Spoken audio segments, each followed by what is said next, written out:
अंग्रेजों के भारत आने की बात करें तो उन्होंने 16वीं शताब्दी में ही भारत में दस्तक दे दी थी। आपको जानकर हैरानी होगी कि जब शाहजहां ताजमहल बना रहा था तब दूसरी तरफ अंग्रेज भारत में पैर पसारने की कोशिश कर रहे थे। इसके बाद भारत में छोटे बड़े कई राजाओं के अलावा दो बड़ी ताकतें बची थी। एक थी औरंगजेब की मुगलिया सल्तनत और दूसरी थी मराठा साम्राज्य। अंग्रेजों ने इंतजार किया कि ये दोनों आपस में लड़े। अंग्रेजों ने इसके कई प्रयत्न भी किए और इसके सालों बाद अंग्रेज धीरे धीरे विविध जगहों पर भारत में सत्ता में आने लगे और उनकी इन मंशा कामयाब होने में 100 से भी ज्यादा साल लग गए और ऐसे साल आया 1800 का। तो चलिए दोस्तों, आज इस वीडियो में हम जानते हैं कि सन 1800 में भारत कैसा था। दोस्तों, इस समय भारत या दुनिया में भी कोई बड़ी टेक्नोलॉजी नहीं हुआ करती थी। हमारे यहाँ अधिकांश लोग धोती और गमछा पहना करते थे और बहुत अमीर लोग कुर्ता पहन लिया करते थे। बाद में अंग्रेजों की शर्ट और टी शर्ट को भी कुर्ता ही कहा जाने लगा। आज भी अगर आप उत्तर प्रदेश या पश्चिम बिहार में जाए तो कुछ वरिष्ठ लोग शर्ट और टी शर्ट को कुर्ता ही कहते हैं। उस समय ज्यादातर जगहों पर भीड़ भाड़ नहीं हुआ करती थी। पूरे भारत में करीब 16 करोड़ ही लोग थे और यहाँ पर पूरा भारत यानी कि अखंड भारत, जो भारत पाकिस्तान, बांग्लादेश, बर्मा और अफगानिस्तान से मिलकर बना था। यानी कि आज के इन 5 देशों के विस्तार में सिर्फ 16 करोड़ लोग ही रहा करते थे। उस समय भारत में बहुत ज्यादा प्रोफेशन नहीं हुआ करते थे।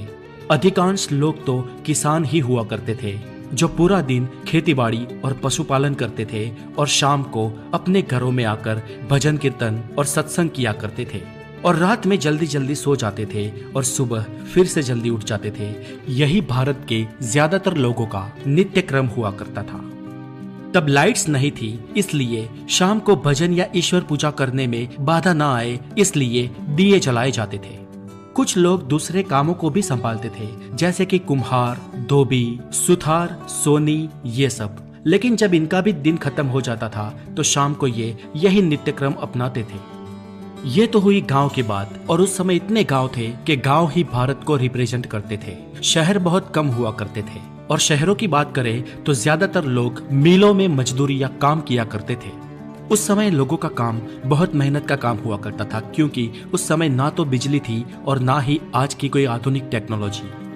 भारत में बिजली सन 1880 में आई और इस साल में भारत में बिजली की शुरुआत हुई, लेकिन भारत के गांव-गांव बिजली पहुंचने में और कई साल लग गए। एक डेटा के अनुसार सन 1800 के आसपास एक यूरोपियन क्लर्क की सैलरी 40 पाउंड थी और वही एक आम इंडियन की तनख्वाह 40 गुना कम थी।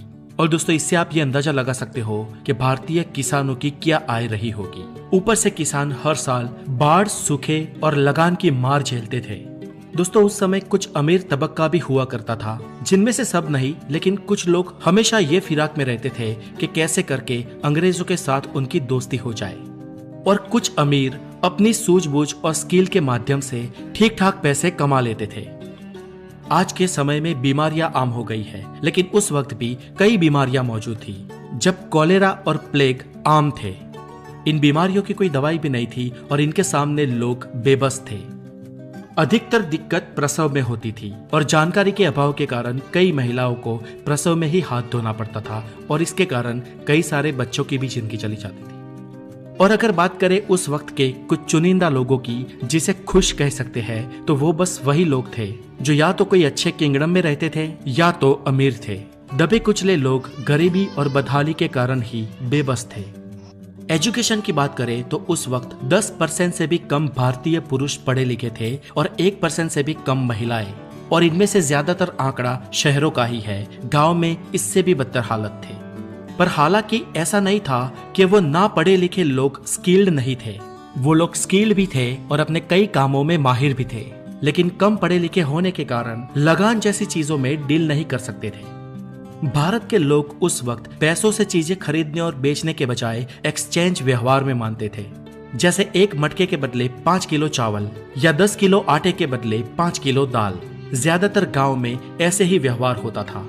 चीजों के बदले चीजें दे दी जाती थी और ऐसे गांव में सभी लोगों के पास सब कुछ पहुंच जाया करता था और खासकर गांव से अनाज बाहर बेचने को जाने की भी जरूरत नहीं पड़ती थी।